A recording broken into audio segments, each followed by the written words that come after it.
describe your approach or the compensations you might look for with an athlete with recurrent ankle sprains? That's a great one, especially for our audience. Fantastic. Basketball question. players always spraining the ankles. I think it's the number one most common injury in basketball. And there's a reason for that. There's actually a good bit of, I think Steph Curry is a really good example of that. You remember when Steph Curry had those ankle injuries that just kept That could have happening? ended his career. Sure could. It Yeah. was probably pretty close to ending his career. Yeah, I remember that. And he just like came back and he's just became an MVP. But he had a great physical therapist, I think. So when it comes to these ankle injuries, there's a lot of data that suggests that a lot of these ankle injuries occur on the outside of our foot. There's 3 particular ligaments on our lateral outside foot that tend to become sprained more than other ones. I'm not saying these are the only ligaments that get sprained in the foot. I'm saying these are probably the most common. And that's because a lot of ankle sprains happen when the foot goes out like this. It's relatively rare to see a sprain where the foot goes in and then these inner ligaments are sprained. It's usually mostly on the outside. Now, what happens is when we sprain that, then those ligaments become stretched a little bit, depending on how significant it is, more or less, but they still, regardless, get stretched a little bit. And actually, you would think that that foot is now weak, so maybe that arch would collapse in. But it's actually, in this context of when you sprain those ligaments, what actually ends up happening is that foot actually turns and supinates and the arch rises even more because those ligaments are now on slack. So if you were to imagine those ligaments were lengthened, then they would probably result in, this would happen. They would fall out because when those ligaments contract, they actually hold the ability for the foot to stay there. So when they're elongated, you basically just have this foot roll out. So you're actually I think the data is you have a 33% chance higher rate of respraining that same foot when you have an ankle sprain, which are pretty crappy odds. Like if you broke your arm and your doctor told you have a 33% chance of breaking your arm again, you probably wouldn't be too happy. Yeah. So that's essentially what's happening within your ankle there. So really when it comes to ankle sprains, it's all about re-educating the foot to trust the ability to bear weight on that side again. Because what a lot of people will do is they will end up just not trusting that foot. And then imagine that you didn't trust your ability to bear weight on your right foot because you sprained it pretty bad back in the day. You would probably start to shift over to your left side. And then you might start to see compensations at your pelvis. And then that's going to feed up into your upper body. Yeah. But it all started right there. Yeah. That's why I'm so on our players of every little sprained ankle, you rehab it the right way. Sprained ankle can cause problems all the way up the body. Even when the ankle itself heals, you got these other compensations.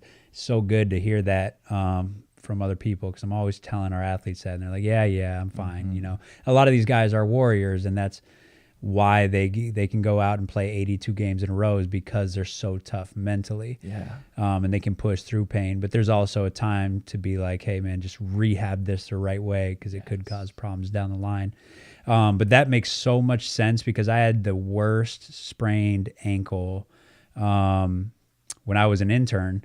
I was telling you, I got to work with a lot of really high-level players.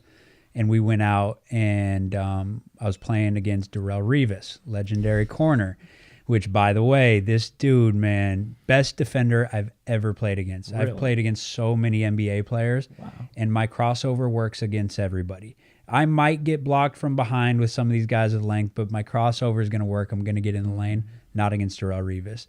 He sees things that fast. It's like that's his entire job is read and react. But yeah, best defender I've ever played against. But then he didn't really know how to work the pick and roll very well. So I started calling for screens every time. I started working the pick and roll.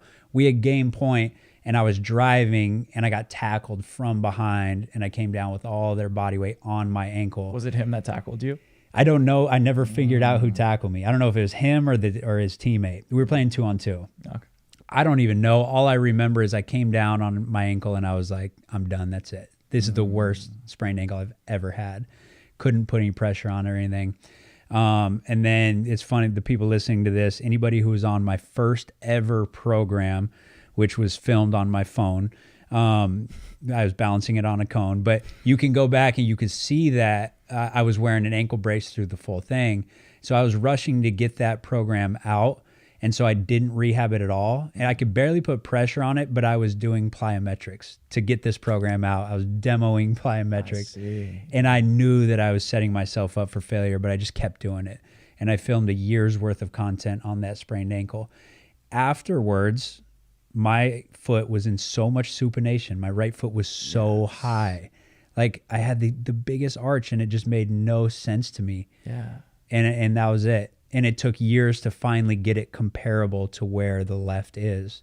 Yeah. So I bet that is the same thing that you're describing. Yeah, you'd figure it would just collapse, right? Because like, that's what we associate a weak foot with. Well, actually, like what you see in a lot of high-level performing athletes is that foot is actually kind of flat.